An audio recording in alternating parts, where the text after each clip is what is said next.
Bom dia, eu sou o Renan e hoje estamos dando início ao primeiro episódio do nosso podcast.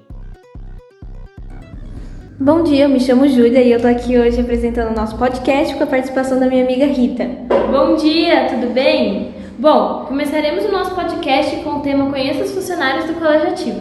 Hoje teremos 4 convidados especiais, que são a professora Cláudia, a criadora do nosso projeto, e que é a nossa professora de português, literatura, jornalismo e produção de texto, e o professor Eric, professor de língua inglesa, o professor mais novo, que talvez vocês do Fundo 2 não conheçam, mas é nosso professor de biologia, o Rodolfo. Bom dia, professora, como você tá? Tá tudo bem? Bom dia, meninas, tudo bem? Qual motivo assim, te incentivou a ser professora? Ou por que você escolheu cursar letras, estar assim nessa área? Eu acho que todo professor ali tem mais ou menos o mesmo começo. Desde criança, né, eu gostava muito de brincar de escolinha. Né? Eu lembro que o meu presente, o brinquedo que eu ganhei mais significativo foi uma lousa. Né? E eu gostava muito de desenhar nessa lousa, gostava de brincar de escolinha, eu admirava muito meus professores também. No Fundamental 2 eu tinha uma professora de português que eu gostava muito, a dona Enedina, né? A grande incentivadora de livros. A professora Marilene, ela me emprestava livros, né, da biblioteca dela, né? Então alimentaram mais essa leitura que já existia aqui dentro de mim, né? No ensino médio eu segui para o magistério. Eu nunca trabalhei com Fundamental 1, né, com alfabetização. Fui para uma outra área para pagar a faculdade, mas eu sempre gostei muito de língua portuguesa, então foi a minha primeira opção no vestibular da Brás Cubas Letras, e a segunda opção seria História. Então, de qualquer jeito, eu estaria destinada ao magistério mesmo. Professora, quais foram os desafios mais marcantes que a senhora já enfrentou como professora? O início da carreira, né, a insegurança, né, porque você tem toda uma série de disciplinas na faculdade, mas prática nenhuma, prática é sala de aula. Então, eu lembro o pavor que eu senti no meu primeiro dia numa escola lá em Salesópolis, Olga Chacur, né, tendo que enfrentar uma sala de 7ª série, hoje seria 6º ano, né, e 6º ano, 8º ano. E eu olhava para eles e falava, meu Deus do céu, eles vão saber que eu não sei dar aula, o que eu vou fazer? Então, todo início é um desafio, né? E reinventar, sempre se reinventar. Mas um processo bem difícil mesmo foi a pandemia, né? Aprender a dar aula online, aprender a me virar sozinha, né? Com todos aqueles recursos de tecnologia que eu nunca tinha precisado, eu nem sabia que tinha a possibilidade de fazer uma chamada de vídeo, né? Transmitir vídeo. Os primeiros meses da pandemia foram bastante sofridos, né? Porque não tinha assim, peraí, eu não sei o que fazer, dá um minutinho e correr para a sala do vizinho e bater na porta. Dá uma luz aqui, como é que é isso mesmo, né? Então, às vezes, assim, pegava lá o celular, mandava mensagem no grupo, quem visse, e estava todo mundo no mesmo barco. Foi muito difícil a pandemia também, acho que esse foi o mais desafiador, né? Qual foi o maior reconhecimento que a senhora já recebeu pelo seu trabalho? Reconhecimento, ele é diário, né?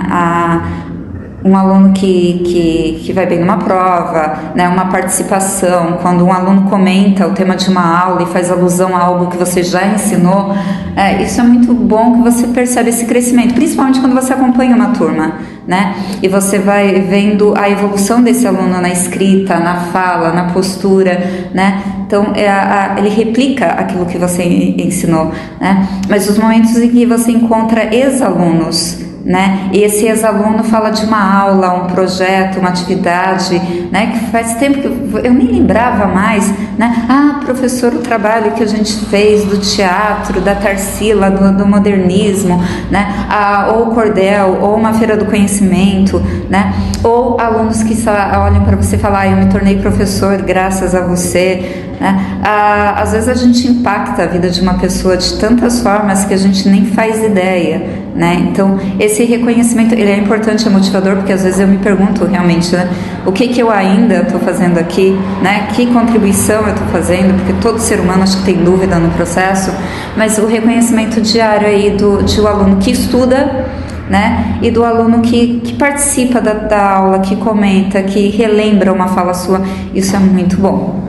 Assim, professora, você poderia assim, deixar um conselho pra gente que é seu aluno, pra gente que daqui a pouco está saindo, pro pessoal assim, do Colégio Ativa, tendo ou não tendo aula com você?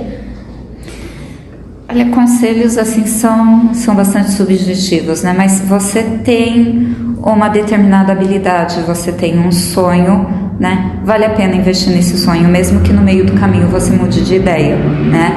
Que as possibilidades se abram, sejam diferentes daquele plano original, mas faça planos, né? Tenha essa ousadia de sonhar, de não desistir, porque há um ditado, não vou lembrar o autor, mas o homem que deixa de sonhar, ele deixa de existir, né? E você somente viver a vida, sobreviver, ela vai ficar um fardo muito grande para você, vai ficar muito pesado viver sem sonhos.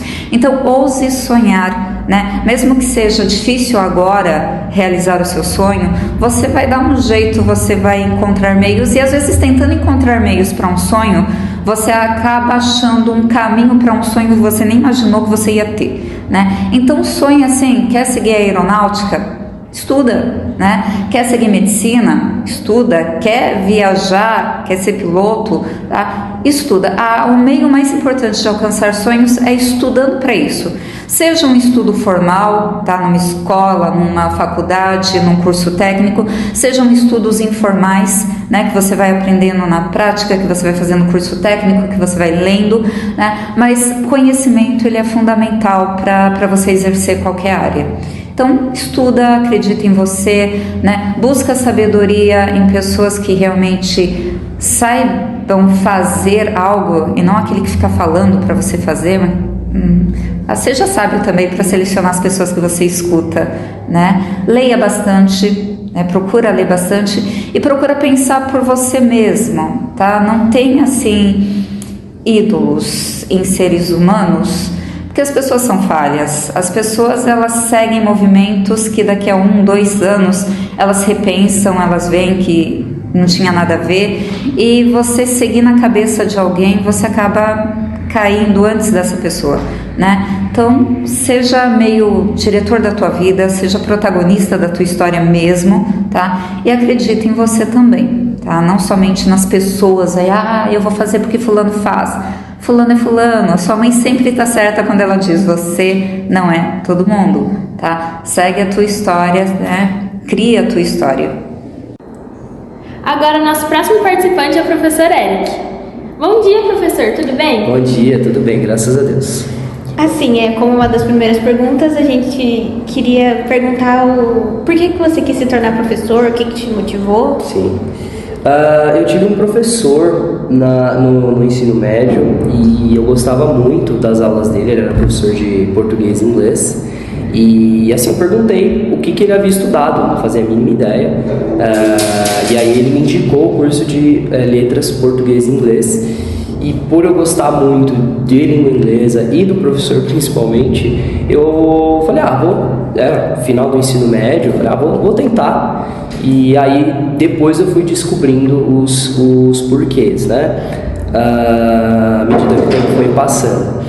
Eu, como cristão, busco sempre me inspirar em Jesus Cristo e estudando a história, né, a vida de Jesus, eu o vi como um grande professor.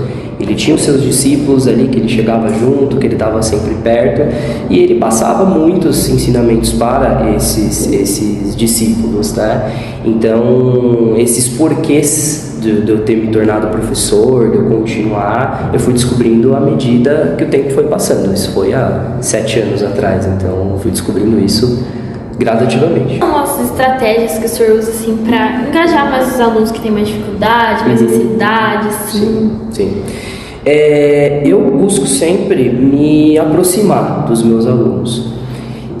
Eu acho que algo muito importante na área da educação é a questão do vínculo, né? Então eu busco me aproximar do aluno, conhecê-lo melhor, saber quais são os interesses desse aluno, para que eu possa, em algum momento oportuno, trazer isso para a aula, né? Tem aulas que são mais dinâmicas, mas tem outras que não vai fazer muito sentido para o aluno do tema, né? Então eu tento o máximo me conectar e conhecer o aluno, Por exemplo, se é um aluno que tem uma certa dificuldade de aprendizado, às vezes até algum laudo, né, algo até clínico, eu busco estudar, claro, a gente estuda isso na faculdade, mas assim, isso vai se atualizando. Então eu busco entender como funciona o cérebro, né, a cabecinha desse aluno, para que eu possa atendê-lo melhor. Tem aluno, gente, que eu vou chegar e eu vou falar, é isso, isso, isso, aquilo, e ele vai entender que é isso, isso e aquilo. Agora tem aluno que eu tenho que fazer o primeiro, fazer um aluno com ele, esperar ele entender aquele assunto e ir de pouquinho em pouquinho. Tem aluno que se eu fizer isso, ele vai dormir na minha frente, né? Tem aluno que eu tenho que chegar e já ser dinâmico, porque ele é mais dinâmico, ele é mais veloz, vamos assim dizer, mais agitado às vezes. Então tem que ter ali um jogo de cintura que a gente chama, né? Mas o me aproximar do aluno é o meu primeiro passo para atendê-lo melhor. E assim, o que te incentiva a continuar na profissão até hoje? Porque, como qualquer profissão, não é uma profissão fácil, né? Sim. E ainda mais tendo que lidar com adolescentes, fase assim de transição. Tem seus desafios, né? Sim. Bom, você bem trouxe, né? Isso vai acontecer em todas as profissões, mas o que me mantém engajado, o que me mantém incentivado na educação é que eu aprendo também, eu aprendo bastante com os meus alunos. Então, auxiliando esse aluno, ele acaba me auxiliando também, então eu sempre acabo aprendendo algo novo. É algo que não é repetitivo, sabe? Sempre a mesma coisa, não tem nada de novo. Então sempre tem alguma novidade, né? Às vezes até a respeito da língua inglesa mesmo.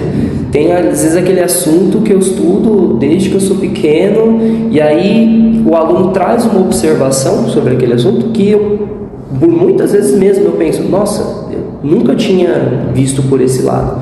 Nunca tinha pensado por esse ângulo, sabe? E eu acabo aprendendo sobre esse assunto também. Então é algo que não fica monótono, tá? Eu acho que essa questão da movimentação acaba me mantendo sempre engajado, né? Eu acabo ensinando e aprendendo ao mesmo tempo. Bom, se eu tivesse que deixar um conselho, seria para que vocês respeitassem cada processo da vida de vocês. Não fica antecipando o futuro, porque o futuro ele vai chegar. Uma hora ele vai acabar chegando e você sempre vai ficar ansiando pelo próximo passo. Então aproveita cada coisa que vocês têm agora. Se o momento de vocês é prova, é estudo, é trabalho, acabando, se você entrar na universidade, vai ser prova, vai ser estudo, vai ser trabalho. Se você já for direto para o mercado de trabalho, também, você talvez não vai ter a prova escrita, mas você vai ter a sua prova de vida também, onde você vai ter que se especializar, você vai ter que estudar, você vai ter que ir ali, passar por um momento de angústia.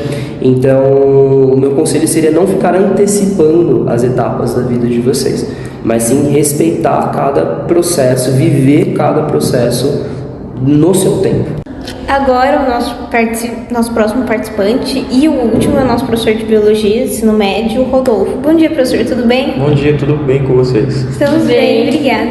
Professor, o que te motivou a entrar na área da Biologia? Primeiramente, quando eu entrei na área da Biologia, eu não pensava ainda na área da educação. Eu nasci no pé da serra do Itapetí e lá tem muitos animais, então eu sempre tive contato com os animais, principalmente dentro de casa, apareceu cobra, apareceu sapo, gambá, e eu queria entender como eles funcionavam, como era a relação dele com o ambiente, e aí fui para a Biologia. A partir da Biologia, trabalhei bastante tempo com esses bichos, com resgate de animais, participando de licenciamento ambiental, e percebi o quanto era importante passar essas informações para os jovens de hoje em dia, para eles entenderem também, aprender a respeitar esses animais, a respeitar a natureza e fazer com que essas pessoas consigam preservar a natureza. Então, quero que os jovens eles entendam que é importante a natureza e que façam projeto, alguma coisa, algum trabalho em que consiga conservar elas. Assim, como você se sentiu entrando na escola, assim, no final do ano, já pegando tudo já pro final? Para mim foi um extremo desafio, né? Geralmente o professor, quando é contratado, ou ele é contratado no começo do ano ou contratado no final do ano. Quando surgiu essa vaga, eu pensei, vai ser um desafio muito grande, porque eu vou chegar entrando no espaço de uma professora que já estava dando uma matéria, então vou ter que pegar o barco andando, o meu jeito de explicar é diferente do jeito da antiga professora, o professor, e eu não sei se às vezes o jeito que eu explico é uma forma que fica mais difícil de entender do que a antiga professora, então isso é bem difícil. Conhecer os alunos nessa reta final também é difícil. E é uma experiência nova, né? Porque os alunos já estavam com a matéria andando, então você vê o que eles já viram, vê o que precisa, que eles sabem, o que precisa retomar, o que eu posso passar adiante. Esse é o maior desafio, conhecer os alunos, a minha metodologia, ver se eu consigo adequar a minha metodologia a eles e ver o que eu posso continuar na matéria e o que eu não posso, o que eu preciso retomar de conteúdo. E o senhor, aí como na área da biologia, né, um bom entendedor dessa área, quais são suas expectativas para o futuro do nosso planeta? Eu não tenho tanta expectativa boa para o futuro do planeta, né?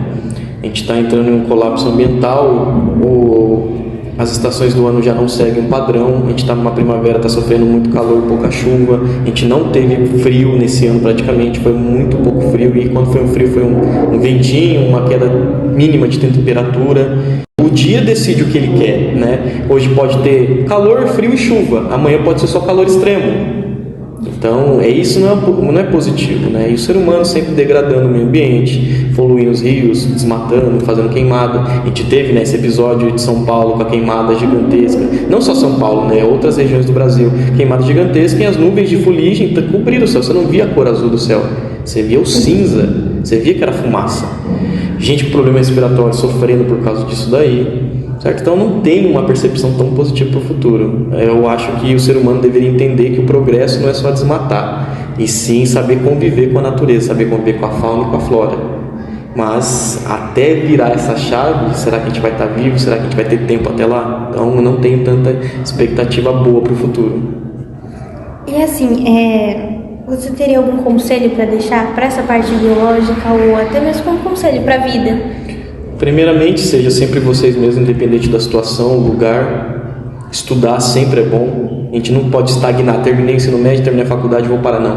Sempre renovando, sempre estudando, sempre ser gentil com o próximo. Gentileza gera gentileza, educação gera educação, saber conversar, saber respeitar. E te aprender não só a respeitar o ser humano, né? O nosso próximo não é só o ser humano, a natureza é nosso próximo. Às vezes a formiga que a gente vê lá na nossa cozinha é o nosso próximo. Certo? Saber respeitar tanto a natureza, a fauna, a flora, respeitar o próximo no âmbito de natureza e no âmbito do ser humano.